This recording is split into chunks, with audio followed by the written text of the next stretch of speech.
Wow, my mic wasn't recording. Okay, and now it is. Hey y'all, welcome to my YouTube. This is Marquise, and today we're going to talk about cinematography versus videography. Why? What's the difference? Well, let me explain. After the intro, of course.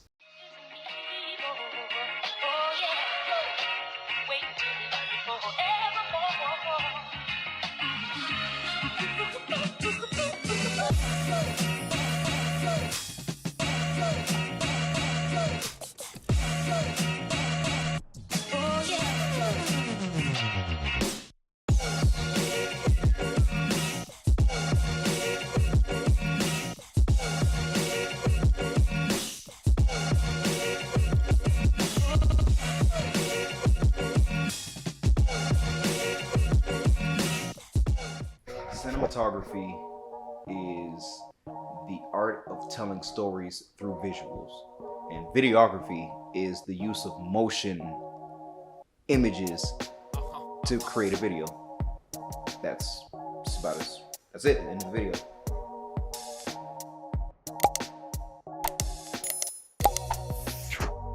But we can't stop there. So if we're using motion, stills, images, pictures to create video, then how is cinematography any different? Because those are still moving images, right? Right. When we talk about cinematography, it's more than just capturing the motion. It's about telling the story. This is going to talk about everything down to how it was lit, to what subjects we have, where we're positioning them, how do we want to convey the message that we have with the underlying tones of everything that we see in that one in particular frame, and then the thousands of frames that follow. It's about telling the story. With videography, creating a product, let's look at it like that. It's about delivering. So we can chalk it up to cinematography being more of the artsier side of an already artsy talent. You think about a live sporting event, press conference, a grand opening, those things all fall under videography because they're going to be recapping. That's you bring your camera out, you get some coverage, you put it together, you add a little track of music, however they want it, give it back to your client. Or put it in your demo reel if that's what you're going for. But that's essentially the beginning and the end of it, right? And don't get me wrong, the video can be great. So I'm not taking away from the talent that's used behind it, but that is essentially the end all be all of that particular concert or whatever it was that you shot. It's videography. Now, when we look at cinematography, let's take the concert for example. Let's say you did the same thing, you grabbed some footage from the concert and you went back to the little editing bay and you're putting something together. But now instead of it just being, here's the coverage of this concert, you're putting it together so now that you can use it for a documentary based on the artist or for the artist to tell their story. So now it's a piece of something more than just the recap or the reshowing of what we saw. It's gonna be a small piece of something bigger.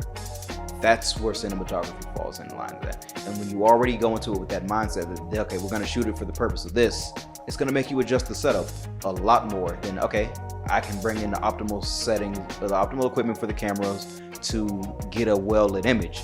But now it's, hey, what can we do to make this image really stand out or make you feel these emotions when we're shooting this or when you watch this? You can use that same concert footage. It's B-roll.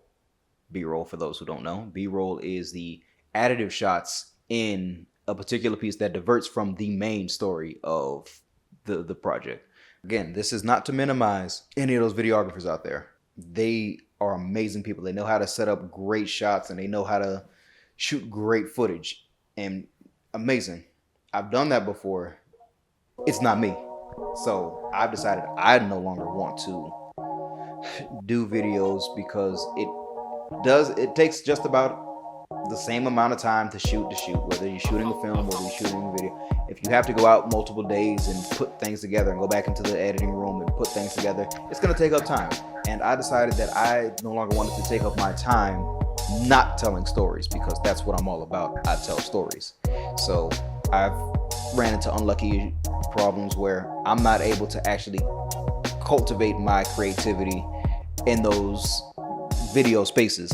It's really just, all right, here's what we want, put this together, be done with it. And I don't get that freedom. But when it comes to my movies, you can't tell me how I'm going to do this. I know exactly what I'm going for and how that's going to work. So that's where I stand with that. It's a preferential thing. It's not really one is better than the other.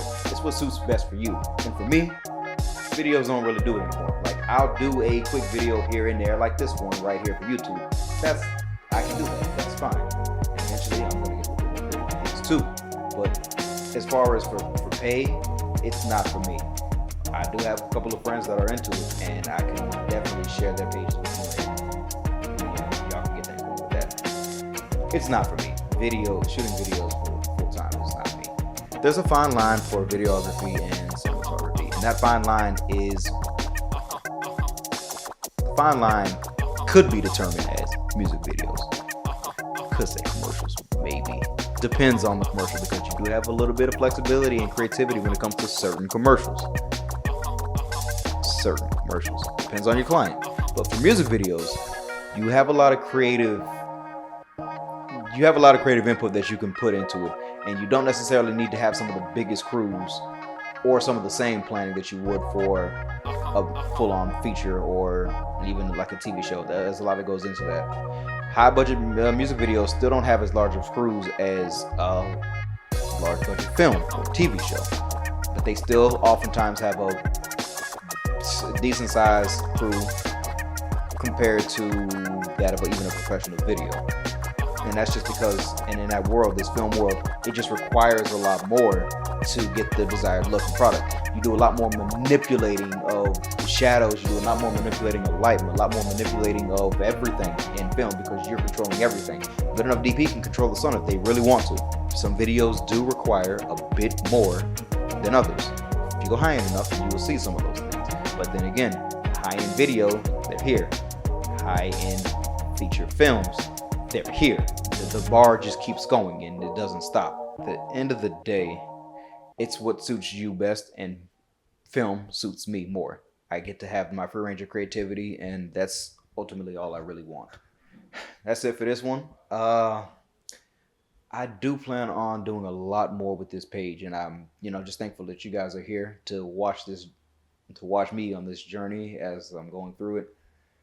Stay tuned for the next one. But before you go, there's a link in the description. There's a pre-launch to my new short film, Aspects Day Off. Just go ahead and click that, sign up, put your email in there, and then get caught up with all the updates as we're going through that. And then when the campaign finally launches, be one of the first to know. So go ahead and do that for me.